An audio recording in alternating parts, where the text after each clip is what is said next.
আমার ইবাদতের জন্য তৈরি করেছি। কোন ব্যক্তি যদি আমার ইবাদত না করে, কেউ যদি আমার ইবাদত না করে, কাল হাসরের ময়দানে আসো। আল্লাহ রাব্বুল আলামিন সূরা ইয়াসিনের মধ্যে ঘোষণা করেছেন, ফালইয়াউমা লা তুযলামু নাফসুন শাইআন ওয়া লা তুজজাউনা ইল্লা মা কুনতুম তা'মালুন।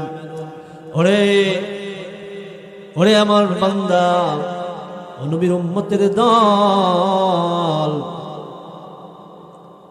তোমরা দুনিয়াতে যা আমল করবা, যে আমল করবা, সেই আমলের প্রতিদান কাল কিয়ামতের ময়দানে পাবে। কোন ব্যক্তি যদি একটা গুনাহ করে থাকে, তার 2 গুনার সাজা দেওয়া হবে না। কোন ব্যক্তি যদি 10টা নেকি পেয়ে থাকে, তারও 9টা নেকি করা হবে না। এই আয়াতের ব্যাখ্যার ক্ষেত্রে আল্লাহ রাব্বুল আলামিন সূরাতুল জিলজালের মধ্যে স্পষ্টভাবে বলে দিয়েছেন, আরো কঠিন ভাবে ভয়ঙ্কর ভাবে বলে দিয়েছেন, ফামান ইয়ামাল মিসকালা যাররাতিন খায়রান ইয়ারা। যে ব্যক্তি এক যাররা পরিমাণ গুনাহ নিয়া, নেক নিয়া কাল হাসরের ময়দানে দাঁড়াবে, সে জাহান্নামে, যদি তার ঈমান থাকে, সে জাহান্নাম থেকে শাস্তি ভোগ করে, সেই যাররা পরিমাণ নেক আমলের প্রতিদান সে জান্নাতে পাবে। আবার কোন ব্যক্তি যদি এক যাররা পরিমাণ গুনাহ নিয়ে কাল হাসরের ময়দানে উপস্থিত হয়, তাহলে সেই যাররা পরিমাণ গুনার শাস্তি সে জাহান্নামে ভোগ করতে হয়। বলেন নাউযুবিল্লাহ। মুআজ্জাজ হাজিরিন, মুফাসসিরিন ইকরাম যাররার ব্যাখ্যা করেছেন কেমনে? যাররার ব্যাখ্যা করেছেন যে শীতের সময় যখন জানালা দিয়ে রোদ্রের আলো ঢুকে, ওই আলোর মাঝে দেখবেন ছোট ছোট কণাগুলো উড়ে। মুফাসসিরিন ইকরাম বলেন এটাকেই বলা হয় যাররা। যদি অবস্থা এমন হয়, হাসরের ময়দানের অবস্থা খুবই ভয়াবহ। যারা নদী, সমুদ্র, সাগর, সৈকতের আশপাশে বসবাস করে, যারা পানি পথে চলাফেরা করে, তারা বহু জায়গায় দেখবে পানির এক অংশ, এক নদীর পানি হলো নীল, আরেক নদীর পানি হলো গোলাটে, এক নদীর পানি সাদা, একেবারে স্পষ্ট ক্লিয়ার, সাথে সাথে আরেক নদীর পানি হলো লোনা জলের পানি, লোনা জল। আবার সাথে তার সাথে ঘেঁষা আর একটা নদী, ওইটার পানি হলো মিষ্টি। 2টা নদী একসাথে চলতেছে, ঘূর্ণিঝড় হয়, জলোচ্ছ্বাস হয়, ঝড় তুফান হয়। 2 নদীর পানি ডেবে ডেবে বাড়ি খায়, 2 নদীর পানি ডেবে ডেবে বাড়ি খায়। ঘূর্ণিঝড় হয়ে পানিগুলো ছিন্ন বিচ্ছিন্ন হয়ে যায়। তারপরেও পানিগুলো আবার ঘূর্ণিঝড় শেষ হইতে জলোচ্ছ্বাস যাওয়ার পরে আবার প্রত্যেকের জায়গার মধ্যে চলে। এক নদীর পানি আর এক নদীর পানি দুটোটা একসাথে চলতেছে, কিন্তু একটার সাথে একটা মিলে না। প্রিয় বন্ধুরা, একটু বলুন না, একটু পর্দার আড়ালের মা বোনেরা একটু বলুন, একটু খেয়াল করে বুঝে থাকলে বলেন, আপনার কাছে যদি 1 গ্লাস পানি, 1 গ্লাস দুধ এনে দেওয়া হয়, আর 1 গ্লাস পানি দিয়ে এনে দেওয়া হয়, আপনি বলেন তো দেখি, উভয়টা যখন একসাথে মিলিত করবেন, তখন কি ওই পানিটাকে আলাদা করতে পারবেন কি? কখনোই সম্ভব না। দুধ আর পানি একসাথে হয়ে যায়। কিন্তু মহান রব্বুল আলামিন তিনি প্রমাণ করে দেখিয়ে দিয়েছেন যে কোন মানুষের দ্বারা এভাবে সম্ভব না। একসাথে 2 নদীর পানি একসাথে চলতেছে, কিন্তু এক নদীর পানি আরেক নদীর পানির সাথে মিশে না। যারা ঝালকাঠি, বরিশাল, বরগুনা যান, সরসিনা যান, যারা এদিক দিয়ে চাঁদপুরে 3 নদীর মোহনা পার হয়ে যান, তারা এই বলতে পারবেন যে 3 নদীর মোহনার মাঝে এক নদীর পানি হলো একটু ঘোলাটে, আরেক নদীর পানি একটু ক্লিয়ার, আরেক নদীর পানি একটু নীলের মতো দেখা যায়। এরকম ভাবে দেখা যায়, কিন্তু কোন নদীর পানি আরেক নদীর পানির সাথে মিশে না। কারণ কি? আমার আল্লাহ রাব্বুল আলামিন সেই 1400 বছর আগে দু জাহানের সরদার সৈয়দুল আম্বিয়া সৈয়দুল কওনাইন মুহাম্মদ সাল্লাল্লাহু আলাইহি ওয়াসাল্লামের উপর ওহীর মাধ্যমে পবিত্র কোরআনে বলে দিয়েছেন, বাইনাহুমা বারযাখুল লা ইয়াবগিয়ান। উভয় পানির মাঝে আমি এমন একটা আবরণ, এমন একটা জাল, এমন একটা নেট তৈরি করে দিয়েছি, যার কারণে এক নদীর পানি আরেক নদীর পানির সাথে মিশে না। তোমরা দেখতেছো একসাথে মিলেমিশে চলে যাচ্ছে, কিন্তু মিলে না কেন? এখানে আমি মাঝখানে আবরণ তৈরি করে দিয়েছি। রব্বুল আলামিন বলেন যে ফাবিআইয়ি আলা'i রাব্বিকুমা তুকাযযিবান। হে জিন জাতি, মানব জাতি, এই নিদর্শন দেখার পরেও তোমরা কে কে আর আমার নিয়ামতকে অস্বীকার করবে? তোমার প্রতিপালকে, তোমাদের প্রতিপালকের নিয়ামতকে তোমরা আর কেউ স্বীকার করবে? প্রিয় বন্ধুরা, একটু বুঝে থাকলে বলুন যে রব্বুল আলামিন শুধু এই উদাহরণ না, আরেকটা উদাহরণ আল্লাহ রব্বুল আলামিন দিয়েছেন। সূরাতুল গাশিয়ার মধ্যে আল্লাহ রব্বুল আলামিন বলেন, আফালা ইয়ানজুরুনা ইলাল ইবিলি কাইফা খুলিকাত। এখানে আল্লাহ রাব্বুল আলামিন বলেন, ওই মানুষ সকল কি, ওই মুশরিকরা, ওই ইহুদিরা, এই খ্রিস্টানরা, ওই বিধর্মীরা, এই সমস্ত মানুষ কি লক্ষ্য করে না? তারা কি দেখে না আমি আল্লাহ রাব্বুল আলামিন উটকে কিভাবে তৈরি করেছি? মুফাসসিরিন ইকরাম বলেন, আল্লাহ রাব্বুল আলামিন হাঁস, মুরগি, ছাগল, ভেড়া ও উট ব্যতীত দুম্বা, গরু, ঘোড়া, এই সমস্ত জানোয়ারের নাম না নিয়া, তুমি এত বড় মাছ, এই মাছের নাম না নিয়া আল্লাহ রাব্বুল আলামিন কেন উটের কথা বললেন?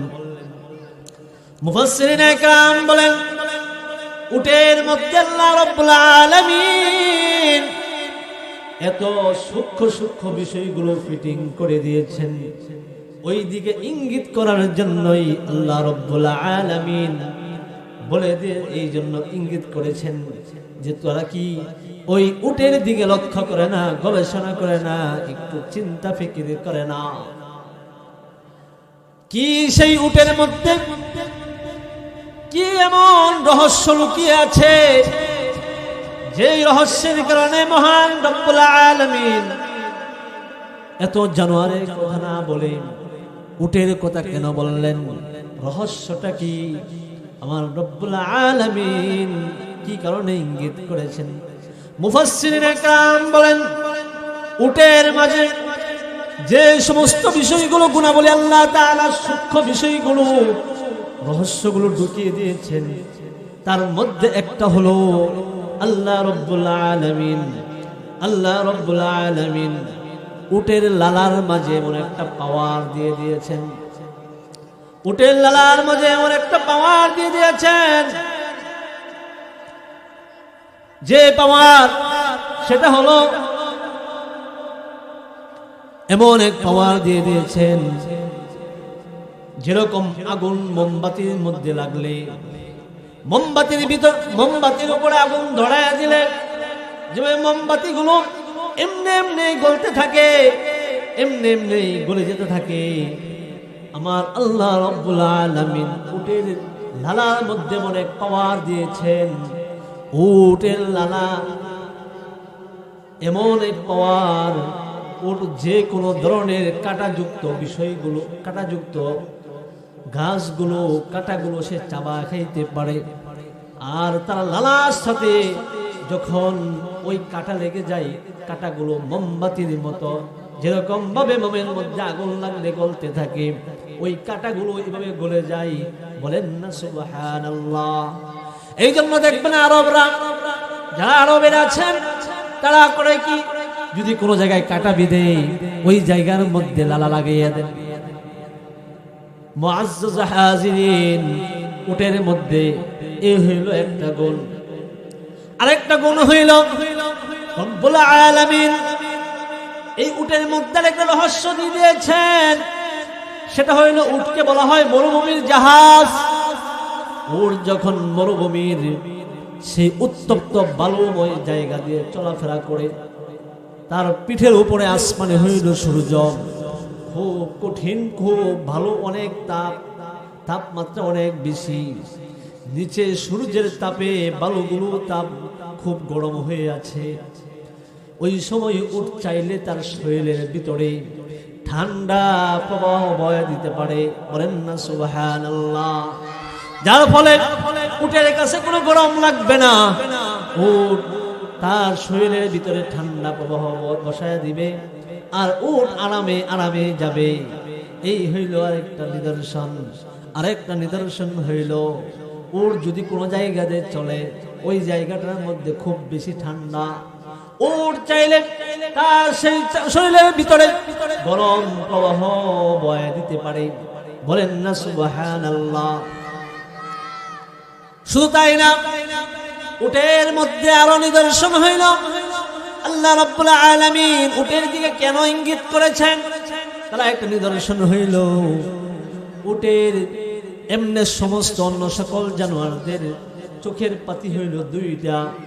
আমার রব্বুল আলামিন উটের চোখে, উটের মধ্যে চোখের পাতি দিয়েছেন চারটা। কয়টা দিয়েছেন? চারটা দিয়েছেন। দুইটা চোখের মধ্যে দিয়েছেন আর দুইটা শরীরের মধ্যে দিয়েছেন। চোখ ব্যতীত চোখের বাহিরে দিয়েছেন।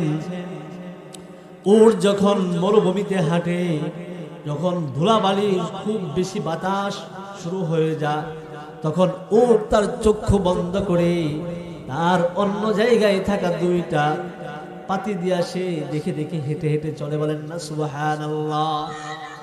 শুধু তাই শেষ না, আপনার আমার বর্তমান সময়ের মাঝে আমরা পানিগুলো আর্সেনিক যুক্ত পানি বা বিভিন্ন ময়লা যুক্ত পানিগুলো আমরা এগুলো বিশুদ্ধ করার জন্য বাজার থেকে আমরা ফিল্টার নিয়ে যাই। ওই ফিল্টারের মাধ্যমে পানি ঢেলে বিশুদ্ধ করে আমরা ফিল্টার থেকে পানি খাই। মহান রব্বুল আলামিন উট সৃষ্টি করার সময় উটের সেই কিডনির পাশে একটা ফিল্টার যুক্ত করে দিয়েছেন। এই জন্য উট যে কোনো জায়গায় যে কোনো আবর্জনা ময়লা যুক্ত পানি সে পান করে, পান করার সাথে সাথে সে ময়লা যুক্ত পানি পান করার পর সেই পানি কিডনির পাশে ফিল্টারের মধ্যে যায়, সে ময়লাগুলো সে আস্তে আস্তে সম্পূর্ণ ময়লাগুলো সাইড করে আর একেবারে বিশুদ্ধ পানিগুলো কিডনির ভিতর প্রবেশ করায়, বলেন না সুবহানাল্লাহ। মুআজ্জাজ হাজিরিন, আল্লাহ রাব্বুল আলামিন উটের পিঠের উপরে একটা গজ, একটা উঁচা জায়গা তৈরি করে দিয়েছেন। সেই জায়গার মধ্যে আল্লাহ রাব্বুল আলামিন একটা তৈলাক্ত জিনিস ফিটিং করে দিয়েছেন। উটের যদি খিদা লাগে, ক্ষুধা লেগে যায়, তাহলে উট ওই তৈলাক্ত গজ থেকে, ওই জায়গা থেকে সে তার জিহ্বা দিয়ে চেটে চেটে 1 মাস পর্যন্ত সে এভাবেই খেয়ে খেয়ে চলতে পারবে, অন্য কোনো খাবার লাগবে না, বলেন না সুবহানাল্লাহ। এই জন্য মুআজ্জাজ হাজিরিন, সময় কম, আল্লাহ রাব্বুল আলামিন এত সূক্ষ্মভাবে প্রত্যেকটা মাখলুক তৈরি করেছেন, প্রত্যেকটা মাখলুক তৈরি করেছেন, খুব সূক্ষ্মভাবে তৈরি করে দিয়েছেন। এই জন্যই মুফাসসিরিনে কেরাম বলেন, আল্লাহ তাআলা বলেছেন, আফালা ইয়ানজুরুনা ইলাল ইবিলি কাইফা খুলিকাত। এমন সূক্ষ্ম বিষয় যদি আমার মাওলা পাক তৈরি করতে পারেন,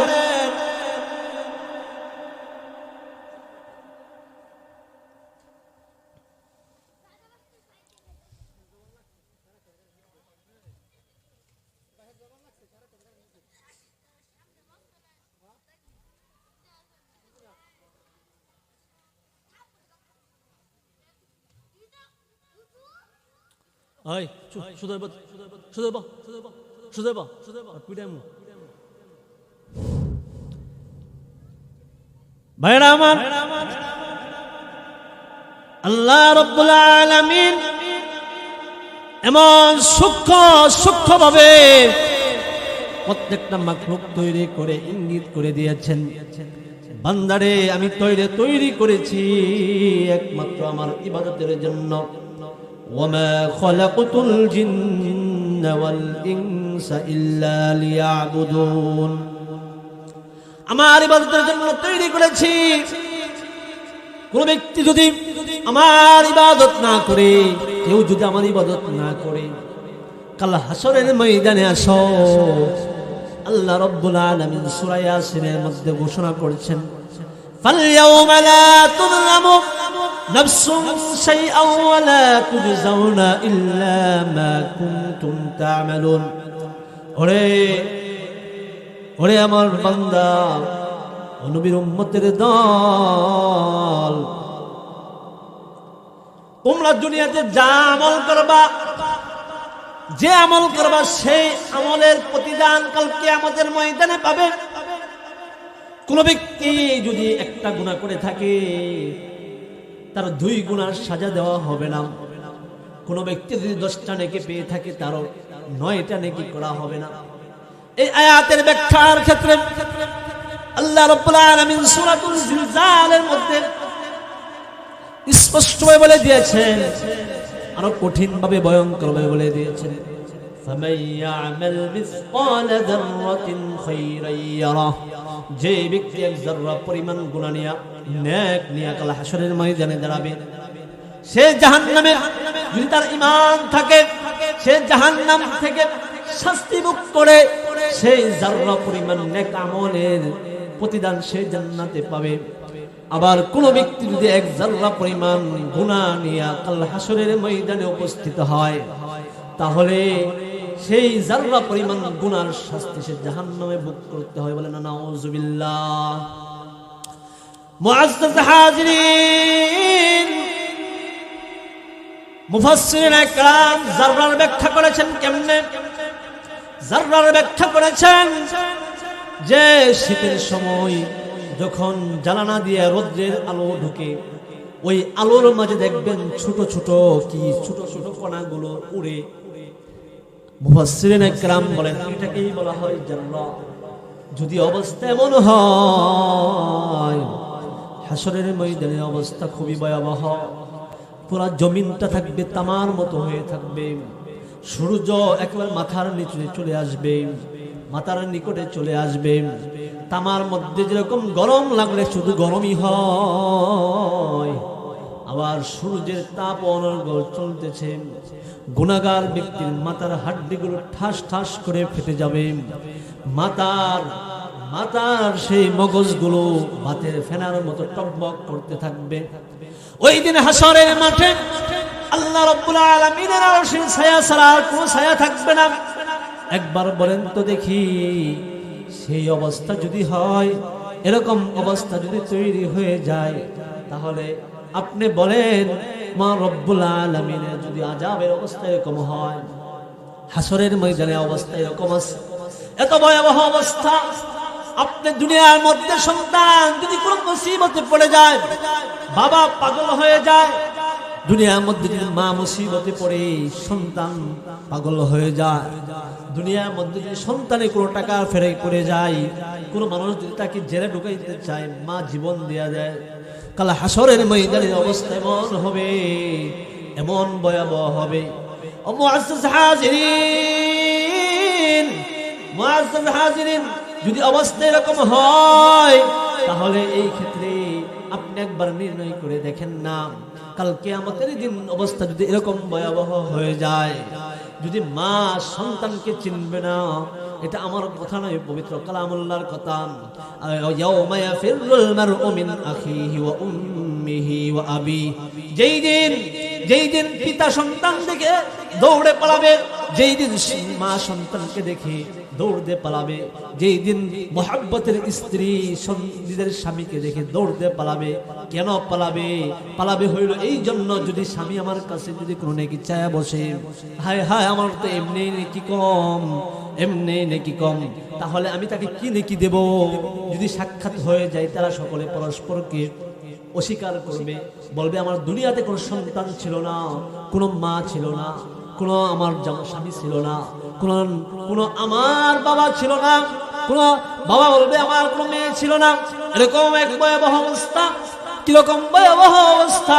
হযরত আয়েশা রাদিয়াল্লাহু তাআলা আনহা বলেন, আল্লাহর নবী আয়েশা রাদিয়াল্লাহু তাআলা আনহাকে বলেছেন, আয়েশা গো, কাল হাসরের ময়দানে সমস্ত মানুষ কাপড় ছাড়া উঠবে, কাপড় ছাড়া, শুধু গায়ে কোনো কাপড় থাকবে না, এই অবস্থায় দাঁড়াবে। মা আয়েশা রাদিয়াল্লাহু তাআলা আনহা জিজ্ঞেস করলেন, নবী গো, আমরা তো আপনার স্ত্রী, আমাদের তো সম্মান আছে, আত্মমর্যাদা বোধ আছে সকলের সামনে, তাহলে কেমনে কি হবে? আল্লাহর নবী বলেন, আয়েশা গো, কাল হাসরের ময়দানে অবস্থা এরকম হবে, কেউ নিচের দিকে তাকানোর এক মুহূর্ত সুযোগ পাবে না, মাথাগুলো শুধুমাত্র আসমানের দিকে তাকায় থাকবে আর বলবে ইয়া নফসি, ইয়া নফসি বলতে থাকবে। যদি অবস্থা এরকম হয় ভাইরা আমার, যদি এই অবস্থা হয়, তাহলে আপনি আমি একটু বলুন, আল্লাহ তাআলার সৃষ্টি যেরকম রহস্য আছে, সৃষ্টির মধ্যে যেরকম আল্লাহ তাআলা সবচেয়ে কৌশল সূক্ষ্ম থেকে সূক্ষ্ম হবে আল্লাহ তাআলা তৈরি করেছেন, যিনার ক্ষমতা, যিনার কার্যক্ষমতার পাশে আশেপাশে কেউ নাই, সেই রব্বুল আলামিনের আযাবের অবস্থা কেমন হবে? আযাবের অবস্থা খুব ভয়াবহ হয়ে যাবে। আযাবের অবস্থা এমন ভয়াবহ হবে যে আল্লাহ রব্বুল আলামিনের আযাবের অবস্থা শুনে আল্লাহ রব্বুল আলামিন সূরা ইয়াসিনের মাঝে, সূরা গাশিয়ার মাঝে, সূরা জিলজালের মাঝে, সূরা হুমাযার মধ্যে অনেক কঠিন ভাবে জাহান্নামের কবরের হাসরের ময়দানে আযাবের কথা বর্ণনা করেছেন। আল্লাহর নবী আলাইহিস সালাতু ওয়াস সালামের সারা মাথার মধ্যে আপনার মাত্র কেউ বলেছেন 14টা, কেউ বলেছেন 15টা, কেউ বলেছেন এরকম বলতেছেন, কেউ 20টা পর্যন্ত বলেছেন যে আল্লাহর নবীর চুল পেকেছে। আল্লাহর নবী আলাইহিস সালাতু ওয়াস সালামের জামানায় অনেক সাহাবায়ে কেরাম 100 বছরের উপরেও বেঁচেছেন, 80 বছর বেঁচেছেন। আল্লাহর নবীর বয়স 63 বছরের আগের বয়স। আল্লাহর নবীকে জিজ্ঞেস করলেন, নবী গো, আপনার বয়স তো কম, এই বয়সের মধ্যে আপনার চুল পেকে গেল।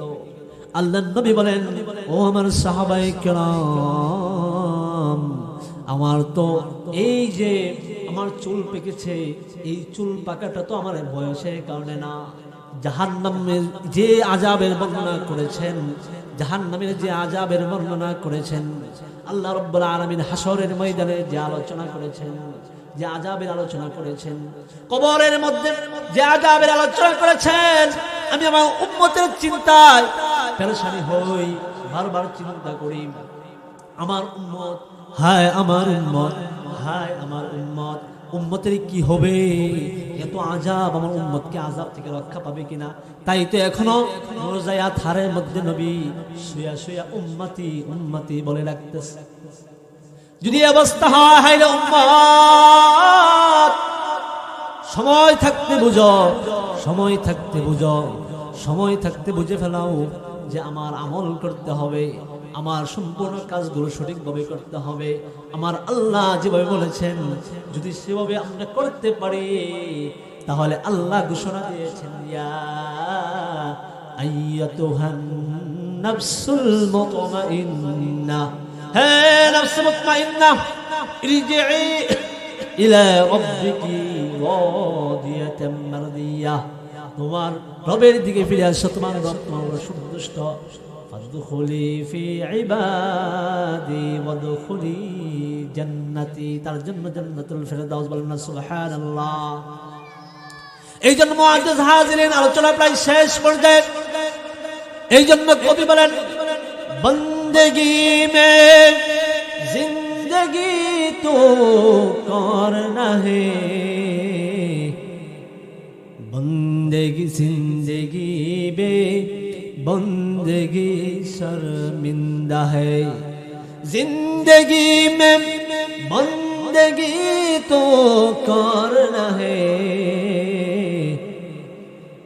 जिंदगी जिंदगी में बंदगी शर्मिंदा है जिंदगी থাকতে সময় থাকতে হায়াত থাকতে তুমি আমল করো কারণ হাসরের ময়দানে যদি তুমি দুনিয়ার মধ্যে তোমার জিন্দেগীর মধ্যে যদি আমল না করো হাসরের ময়দানে তোমার আমলনামা তোমার সন্তান দেখবে তোমার পিতা দেখবে তোমার স্ত্রী দেখবে তোমার পিতা মাতা সকলেই দেখবে সবাই দেখবে হায় হায় অমুক ব্যক্তি তো এত ওয়াক্ত নামাজ পড়ে নাই কিন্তু দেখছি অনেক টুপি লয়ে ঘুরছে অমুক ব্যক্তি অনেক বড় হাজী সাহেব কিন্তু মিথ্যা কথা বলেছে অমুক ব্যক্তি এত কাজ করেছে কিন্তু কই এত জঘন্যতম অপরাধ সে করতে পারে লজ্জিত হয়ে যাবে এই জন্য আমার ভাইয়েরা আমার মুআজ্জাজ হাজিরিন পর্দার আড়ালের মা ও বোনেরা আপনারা সকলেই আজকে থেকে তওবা করেন যে আমি আল্লাহ তাআলার কাছে তওবা করছি আজকের পর থেকে আর কখনো নামাজ কাজা করব না কখনো জবান দিয়ে মিথ্যা কথা বলবো না কখনো কারো হক অন্যায়ভাবে খাবো না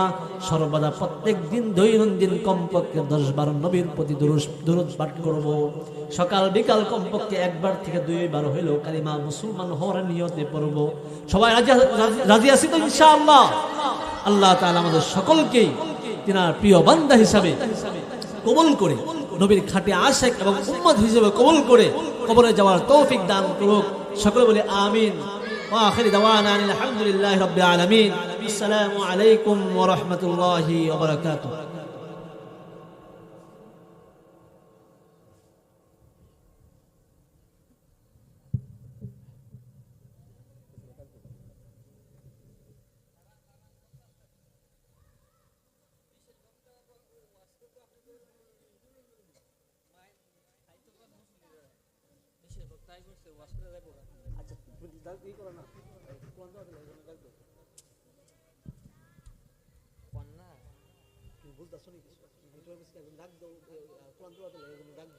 আমি করতেছি তো তুমি বেশি বুঝো না তাও তুমি দাও